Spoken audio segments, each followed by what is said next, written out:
OBDII is all about diagnostics, onboard diagnostics, or so the name would have you believe. But the truth is these little things are way more powerful than that, which is great news for us owners.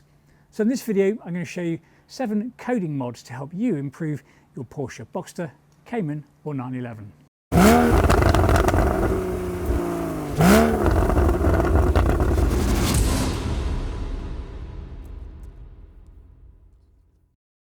Welcome to Project 981 and welcome back to the channel.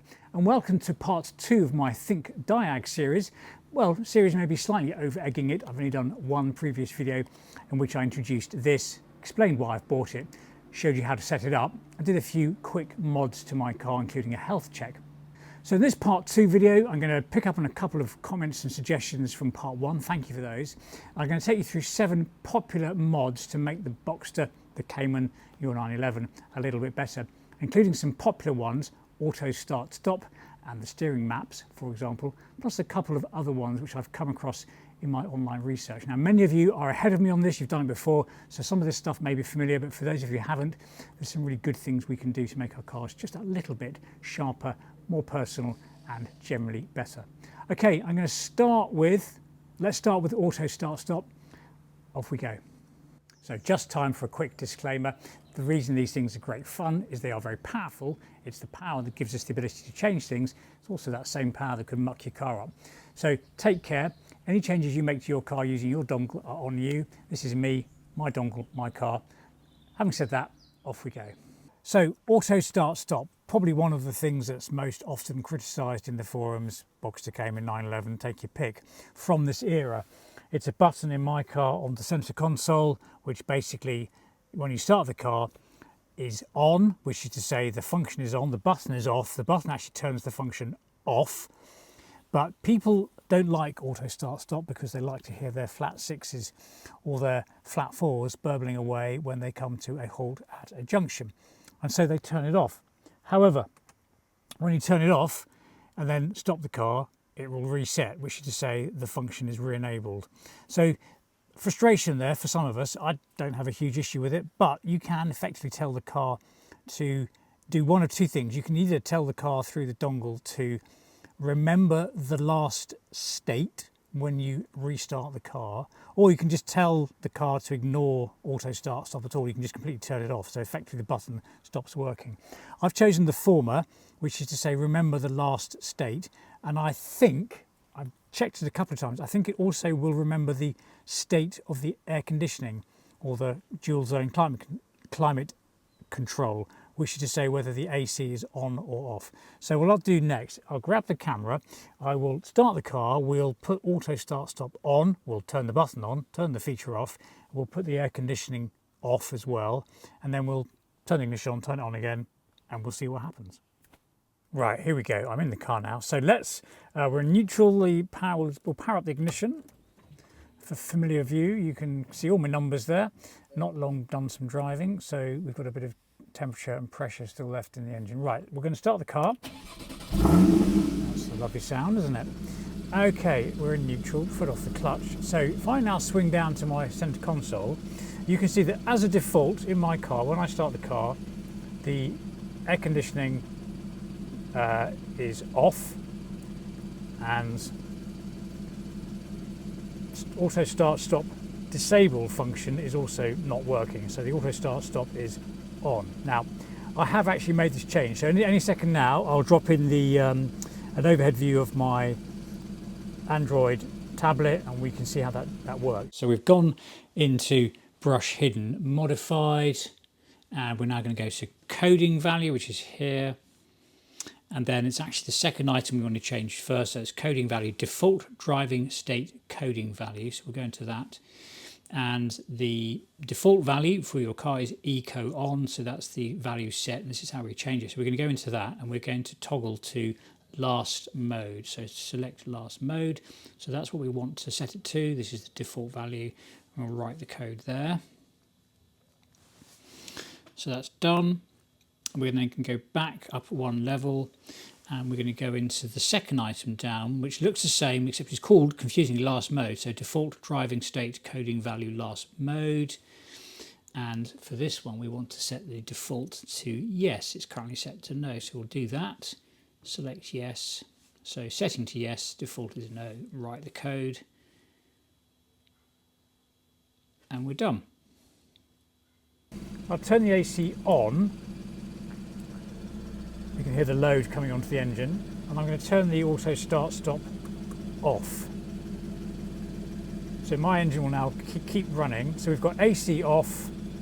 And let's call that on for sake of argument, because the button generally. Right, now let's turn the engine off. There we go. Remove ignition key from ignition. I'm not going to do that. I'm going to put my foot back on the clutch and start the engine again. 3, 2, 1. And without touching any buttons, I'm going to swing back round to my centre console, and lo and behold, it's still off. And it's still on. So I think that proves it works, folks. Now, as I say, I've got last state. So what we're seeing here is the behaviour of last state. So let's now turn the air conditioning off. You hear the engine tone change again. Let's now turn the AAS, what is it? Auto start stop, AAS, that thing. Let's do that. Okie dokie. Let's go back to here and we'll turn the engine off. There we go. I'll actually take the key out just to really prove the point. Key is in my hand. Put the key back in. Let it turn up. Spool everything up. There comes the fuel pump. Right, clutch in. Engine on. And once again, swinging back round, and you can see that we have retained the previous state. So the last state is remembered, which in my car, as I last left it, was auto start stop enabled, button off, and the air conditioning off.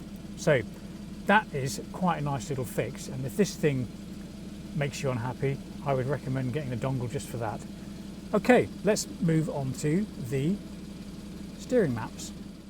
So let's talk about EPS, electronic power steering maps, and how we can change those on our cars. Now, funnily enough, the very first thing I became aware of to do with PWIS and the dongle and coding was a thread on Rennline about changing the steering map to the GT3 map, which was and is very popular. And that got me thinking, and I then did a couple of videos with help from the team at Pi using PWIS, so using the factory system to change it, and I changed it to GT3 and then to GT4.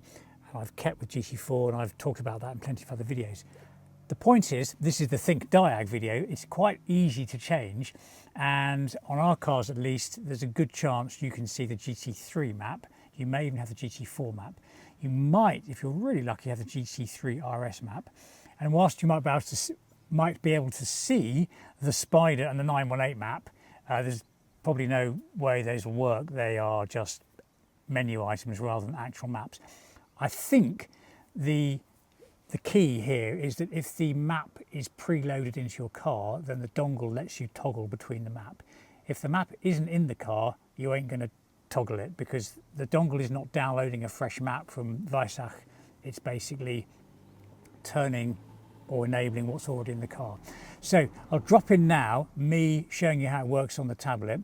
I have previously, as I've just said, mapped GT4 to my car, and it's going very well. So the beauty of the dongle is that you can literally take your dongle and your tablet or your dongle in your phone, go for a drive, go down your canyon road, go down your favourite B road, head over a moor, dial in the GT3 map, see how it goes, stop, turn the car around, dial in the dongle, change the map, go back down the same road and see how it works. I think it is as simple as that.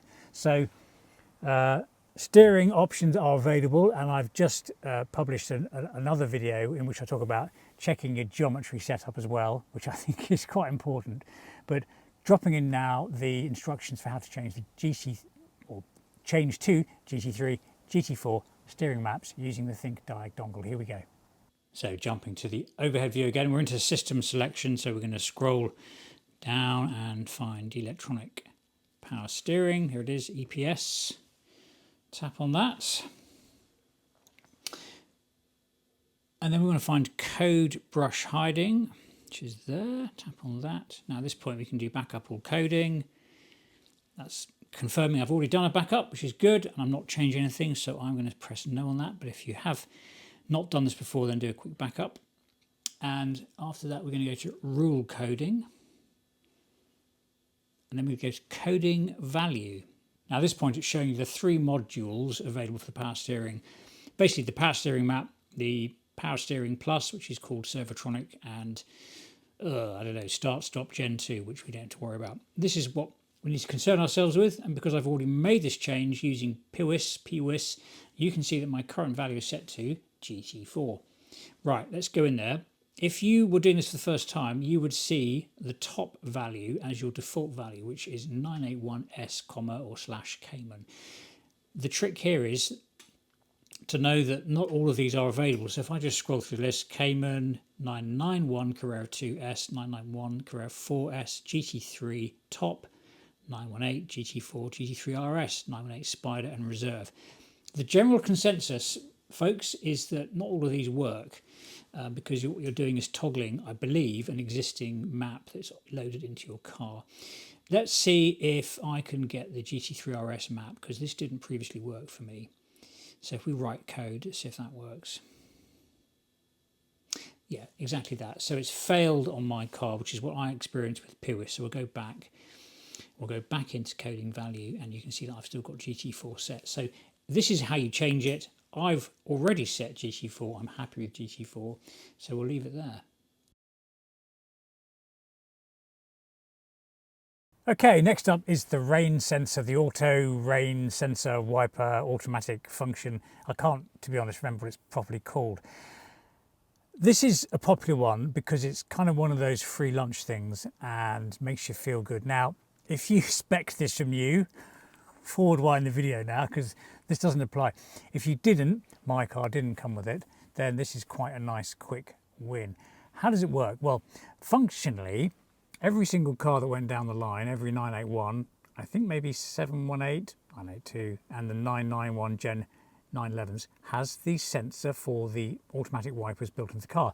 It sits just up behind here. I'm kind of pointing to the bit of plastic behind the rearview mirror. It is simply not enabled if you don't have the feature, or you didn't buy the feature new from scratch.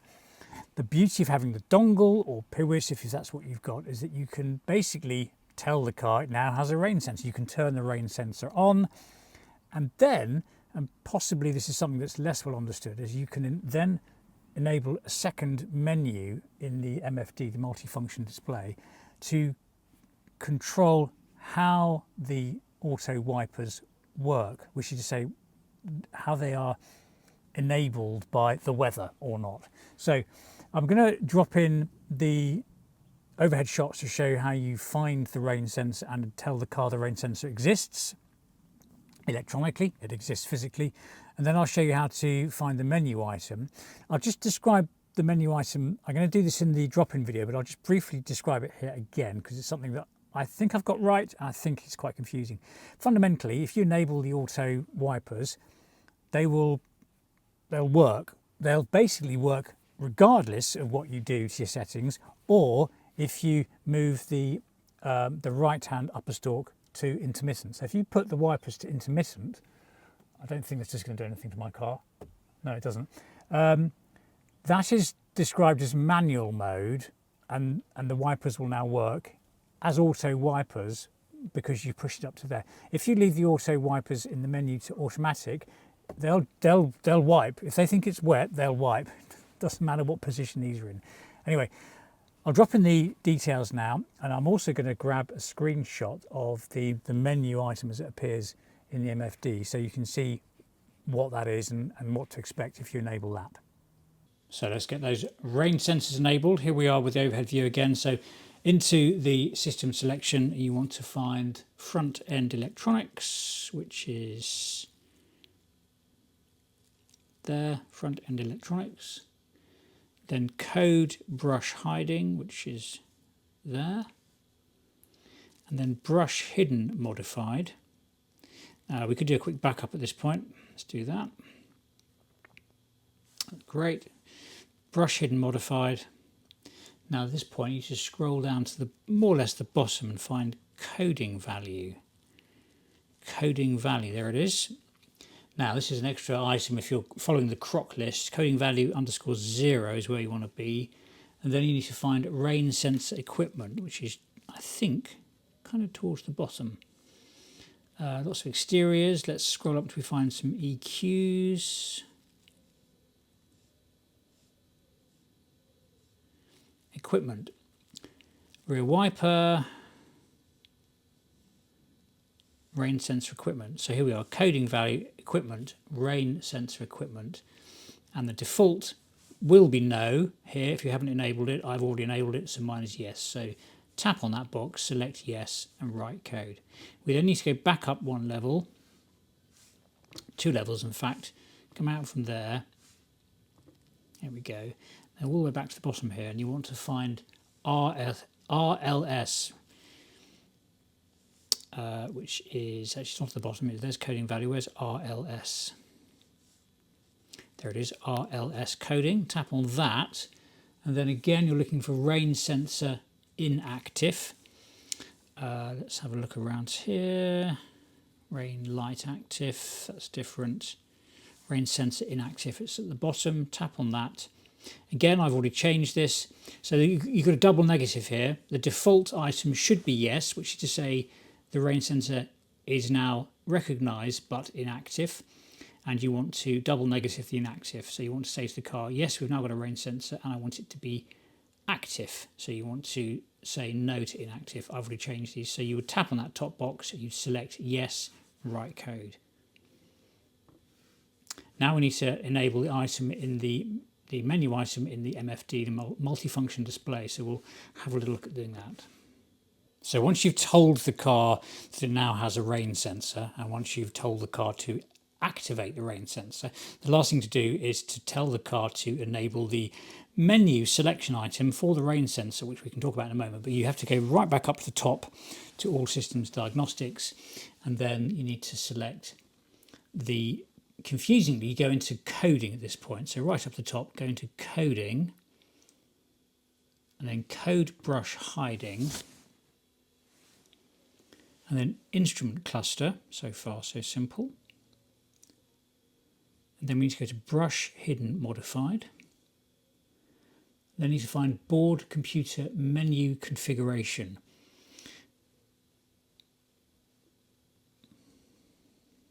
Doesn't appear to be in alphabetical order. Well, it's definitely not in alphabetical order. Somewhere down here. Get the right one. Board computer menu. There's lots of display. Board computer menu configuration. Tap on that. And then you need to choose _0. And now you're looking for essentially rain sensor, but it's got a byte 1. There's these little byte, B-Y-T-E, numbered items. It's quite quick to actually search by that. So I'm going to scroll. Actually, I think it's remembered where I was before, but we need to scroll down till we see byte 1, which will give us a rough area in the menu. There we are, into the ones here.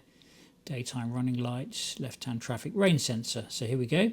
Now bear in mind I've already enabled mine, so we would expect to see coding value 0 here for the initial value, and we're changing to 1. Obviously I've changed mine, so if you tap into here, I've changed it to 1, you need to change it to 1, we come back out, write code. What that will do is enable the menu item in the MFD multifunction display, allowing you to toggle between automatic and manual. But understand this, that once you've got this active sensor in the car, it will always work. So all you're doing by toggling the menu item is to essentially tell the car to use automatic when you click the stalk up into intermittent. That's effectively manual. So if you select manual in the screen, it won't work until you click the lever up the stalk into intermittent. If you leave it as automatic, the car will wipe the screen whenever it feels there's rain on there, irrespective of what settings you've got for your stalks. Anyway, there we go. Those are your rain sensor coding instructions.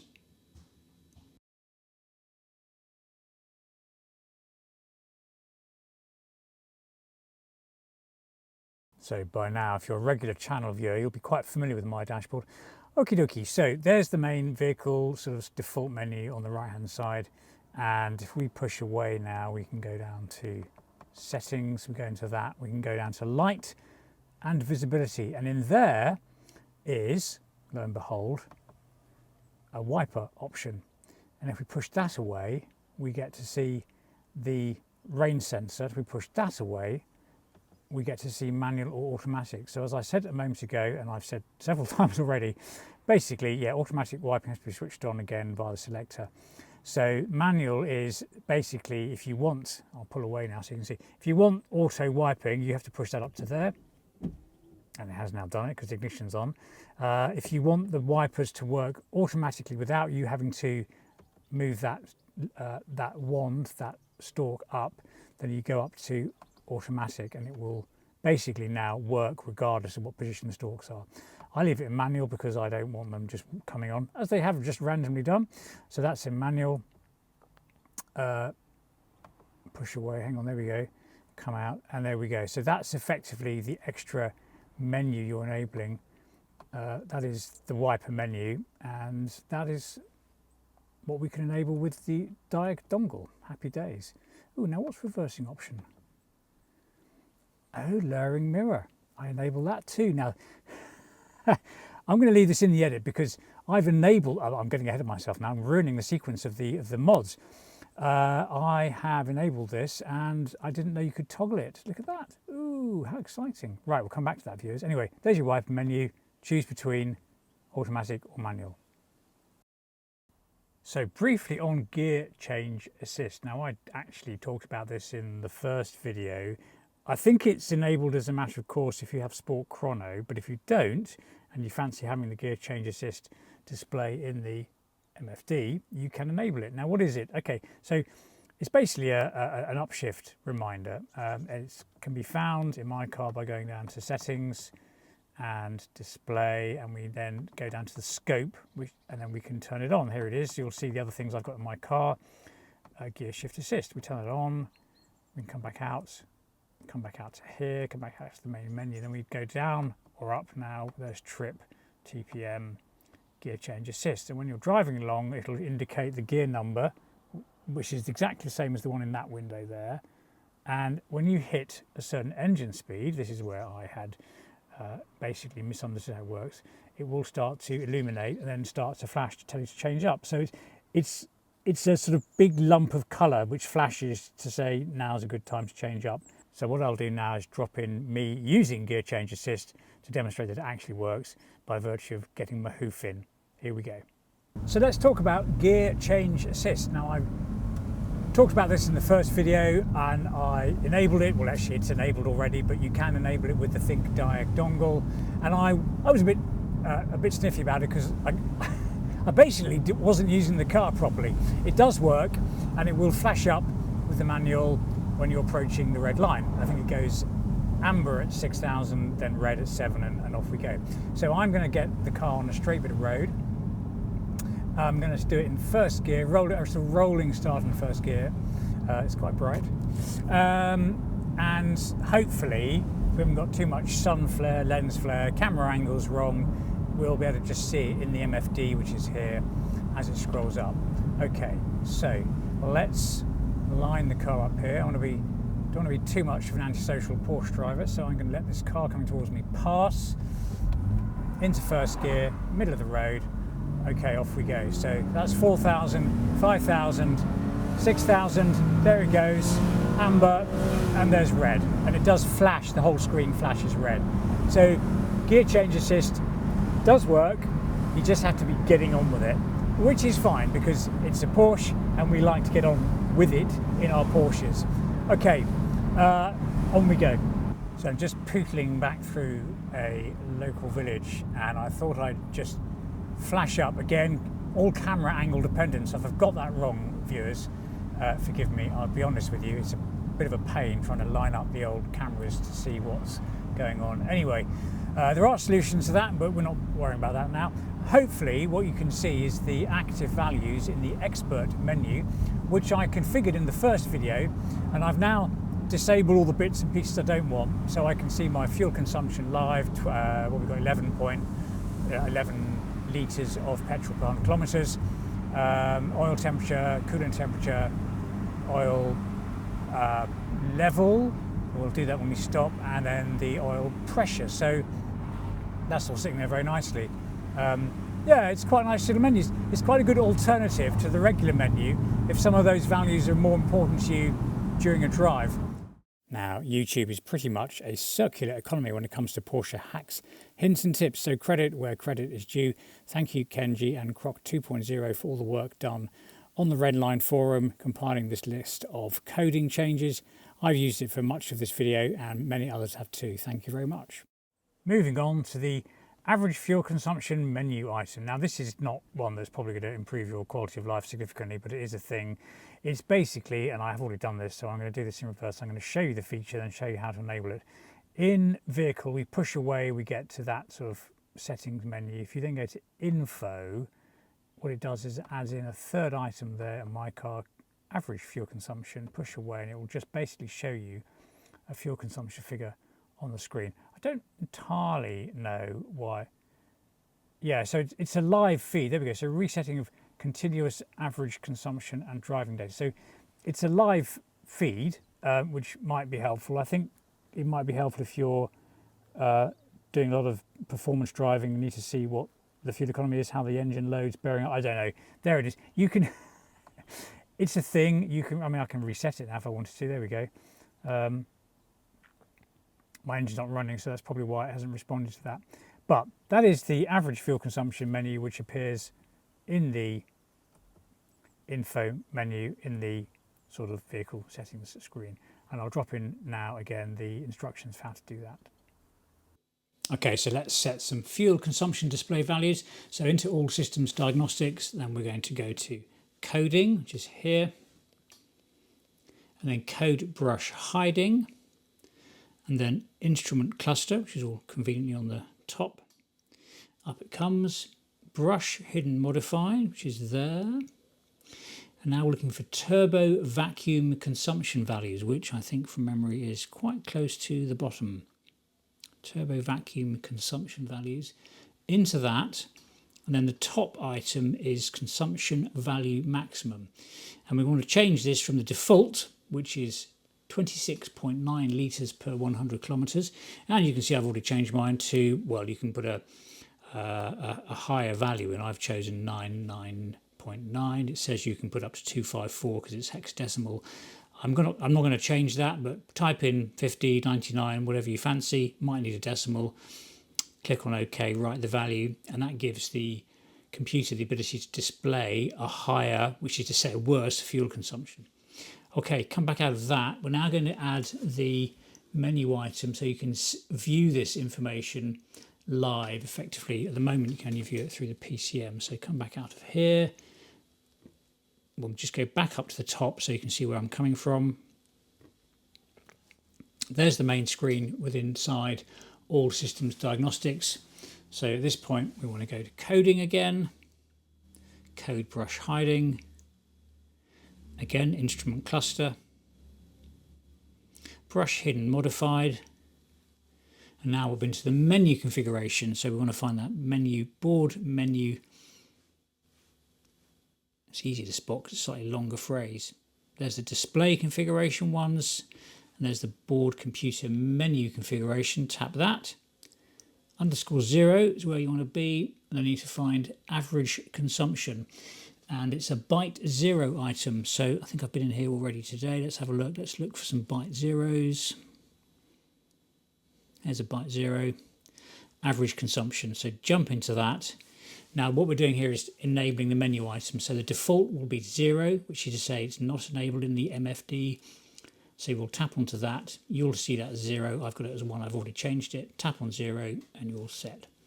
And that will enable effectively an average, an ongoing live consumption average fuel value within the info menu on the MFD. And we'll have a little look at that with a drop-in static shot now.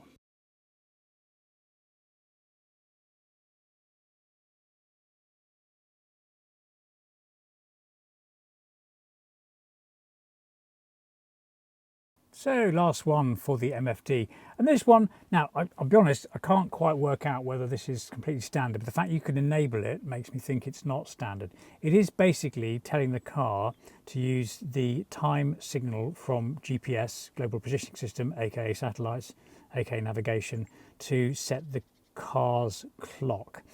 And clearly, as a precursor to that, you need to have a GPS antenna in your car, which you probably do in Europe if you've got the sat nav. I don't know if it's standard on US, North American cars or other markets. However, and that's why I can't be entirely certain that it was something that's enabled in my car, but it is here. So let's have a look at it. Okay, where do we go to find this? Well, we go into Vehicle. Oh, I should say, well, why don't I just drop in the instructions now? I'll drop the instructions in so you can see how to do it, and I'll show you then what you get for your money. Right, so we go to Vehicle, go down to Settings, and let's pretend it's the, I don't know, you're with transition from winter to summer, daylight saving, whatever it is in your part of the world, into Settings, and then we go to Date and Time. Now, at this point, you can see we can toggle summertime. That's literally taking an hour on or off. You can see the day and time that I made this video, and down there is that that's putting the time in the Sport Chrono clock, which if I just swing over is there. Now that's a standard feature if you've got Sport Chrono. However, if you want to set the time, go up to time and push away, and then there we are. Not only can you set the time manually, you've got a zone, format, and you have GPS time. So if I turn that off, let's just see what the text says, the auto text, if I leave the screen there. Yeah, I mean, it's very Germanic, isn't it? Analysis of GPS time from PCM. So the PCM being the Porsche Communication Management System, which is where the sat-nav is, which is where the GPS data signal comes from. So if I want to basically have the car take the time signal for the clock from the GPS, I enable that. Let's see what the text says for that. Yeah, okay, bingo, bingo. Actually, if we now come back out of that, that's enabled. We've got our time zone set. So I live in the UK. We are London GMT 0, Zulu if you're that way inclined. So our time zone's that, and we are in summer, which is why I have, ooh, look at that. Actually, that's a little map. I never discovered that before. That's setting the time zone. How fun. Anyway, we're in, what are we in? Yes, come out of that. We've got summertime, which is why it's, that's a toggle. If I turn that off, the clock at the top should shift by an hour. There it goes. 16:38, 17:38. And we now have the accurate time taken from the GPS signal because I have that enabled. So there we go, fun and games.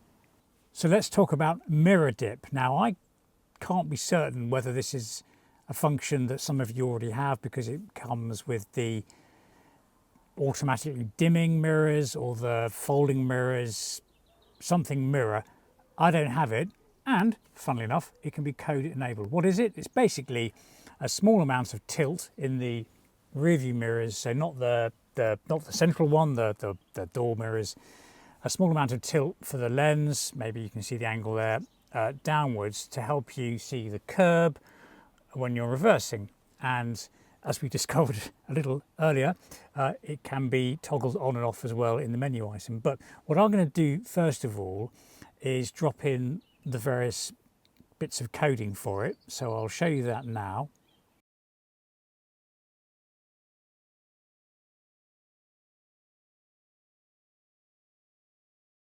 And now I'm going to grab the camera and kind of show you the sequence and I'll demonstrate it on what is the left-hand side of my car. Being a UK car, that's the side that it's most useful for me to have it dip on, and I'll show you basically how it works. So bear with me, I'll grab the camera. So I've jumped in the car, I have started the engine as though we are sat waiting to do some lovely reversing. Got my standard menus there. Now if I swing round to my left, you can see what is effectively my rear view mirror, my door mirror view. I'm just going to change the exposure because it's a bit overexposed, and I have it set so I can see a little bit of the rear wing and then a good long view down the road behind me, which is great for checking cars when you're traveling at pace, but not so good for parking. Let's do the adjustment there again. Okay, now swing back to here. I'm now going to come around to my door mirror selections here. I'm going to select the left mirror, and I'm now going to put the car, I'm going to point the camera there, so pay attention to that. I'm going to put the car into reverse, and down it goes, and we can now see some curb. It's not a lot, I grant you, but it does move. We can now see the door handle, the edge of the door handle. So I've put the car back into neutral. I'm going to put the parking brake on for prudence, and if we now wait, I'm going to count down. I'll edit this, but I'll count it.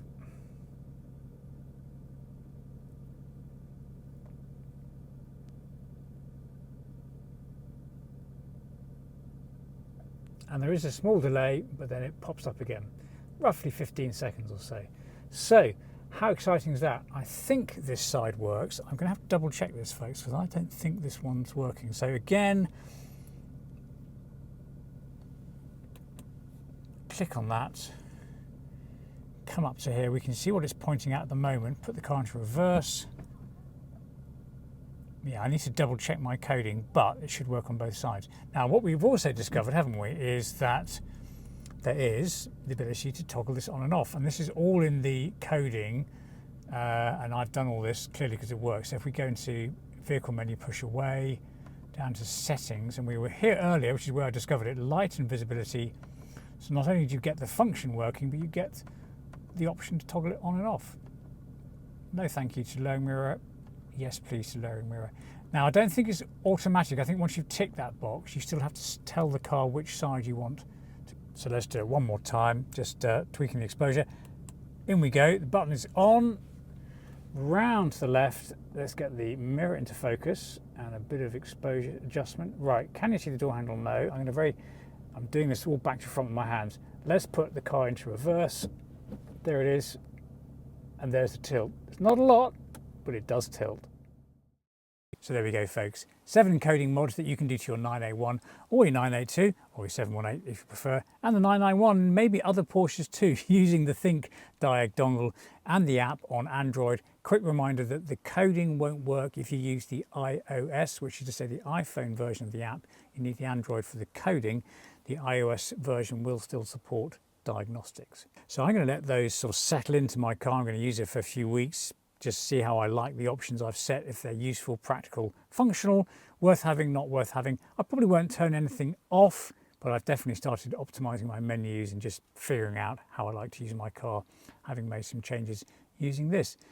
I will drop in all the instructions as I did in the last video, but hopefully the overhead shots were useful too. Some of them I think I missed out because there was lots of steps, but basically the written instructions will appear at some point in this video if they haven't already done so, as per last time. And if you want to check out the first video to understand how to load these things up and get them working in the first place, well, that's where I've done it.